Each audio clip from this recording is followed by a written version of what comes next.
যুক্তরাষ্ট্রে নির্মমভাবে হত্যাকাণ্ডের শিকার নাহিদা সুলতানা বৃষ্টির মরদেহ গ্রামের বাড়ি মাদারীপুরের চর গোবিন্দপুর গ্রামে পৌঁছেছে। শেষবার বৃষ্টির মরদেহ দেখতে বাড়িতে ভিড় করেছেন স্বজন এবং প্রতিবেশীরা। শোকের ছায়া নেমে এসেছে পুরো এলাকা জুড়ে। দাবি করেন এই হত্যাকাণ্ডের দৃষ্টান্তমূলক শাস্তির। বাদ-আসর জানাজা শেষে দাফন সম্পন্নের কথা রয়েছে। 17 এপ্রিল যুক্তরাষ্ট্রের ফ্লোরিডায় নিখোঁজ হন জামেল আহমেদ লিমন এবং নাহিদা সুলতানা বৃষ্টি। পরে তাদের মরদেহ উদ্ধার করে পুলিশ এবং গত 4 মে লিমনের মরদেহ বাংলাদেশে পৌঁছায়।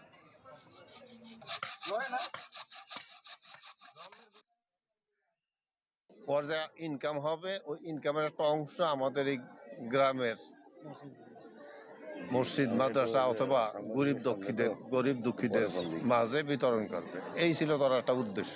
এটা মান্য নেওয়া আমাদের পক্ষে খুব কঠিন। আমরা নিজেরা সান্ত্বনা করতে পারি না।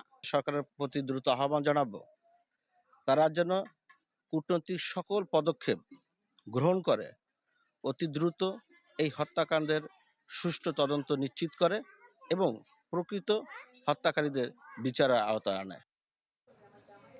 দর্শক, নাহিদা সুলতানা বৃষ্টির দাফনের প্রস্তুতি চলছে তার গ্রামের বাড়ি মাদারীপুরে। এ বিষয়ে আরো জানাতে আমাদের সঙ্গে যুক্ত হচ্ছেন সাগর হোসেন তামিম। তামিম, জানাবেন সবশেষ পরিস্থিতি।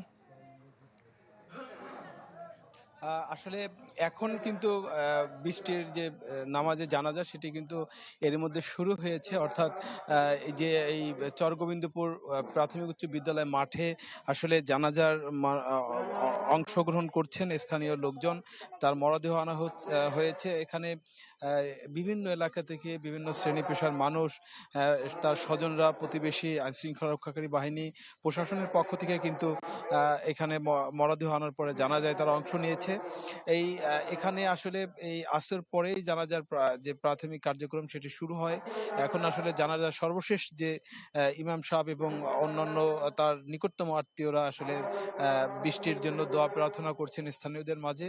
এখানে আসলে এই যে জানাজার শেষেই কিন্তু যে বৃষ্টির দাদা দাদির পাশে যে কবর, সেই কবরের পাশেই কিন্তু তাকে শায়িত করা হবে।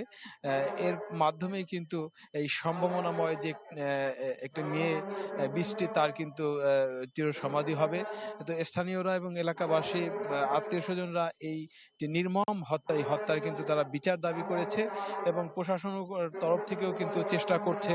তারাও বলছে যে যেন এই বৃষ্টির যেন অন্তত তার ন্যায় বিচার পায়, সে ব্যাপারে তারা দেখবে। এখন আসলে জানাজার নামাজের যে প্রস্তুতি সেটি নেওয়া হচ্ছে।